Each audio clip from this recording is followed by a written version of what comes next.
Les trottinettes électriques partagées, c'est le moyen de transport de Maxence. Enfin, quand ça fonctionne. Ouais, là justement, je voulais prendre la trotte, mais comme le code QR a été arraché, même si je la vois sur l'appli, je peux pas la prendre.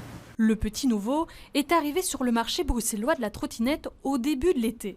Moins cher que ses concurrents, Maxence, étudiante, l'utilise régulièrement le soir lorsqu'elle sort du boulot. Quand je voulais prendre des Bolt, je prenais ça pendant un moment, puis très vite, elles sont toutes... le QR code, il est abîmé et je passe bien 15 minutes à essayer d'en trouver et à chaque fois, elles sont toutes abîmées. Toutes celles qui restent tard le soir, elles sont plus en bon état, quoi.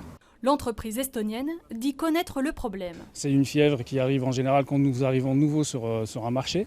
Et il y a aussi différentes autres raisons. Et une des raisons, après certaines recherches, on a constaté qu'il y a du vandalisme sur les QR codes parce que certaines personnes voudraient s'approprier ces trottinettes-là, se les garder pour elles-mêmes. Ce type de vandalisme, les autres opérateurs arrivés plus tôt dans la capitale le connaissent bien.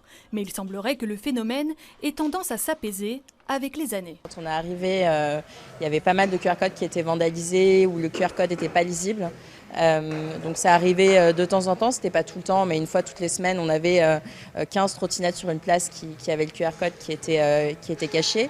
Après, ça se nettoie assez facilement. Aujourd'hui, on n'a plus du tout ce problème-là. À mon avis, le fait d'être là depuis plus longtemps fait en sorte que les gens sont habitués à nous, quoi. Du côté de Bolt, on tente de trouver des solutions. Dans un premier temps, on va mettre 3 QR codes supplémentaires sur la trottinette au cas où si l'un d'eux est vandalisé, qu'on puisse quand même débloquer la trottinette. Ces actes de vandalisme ne freinent pas pour autant les ambitions de l'entreprise.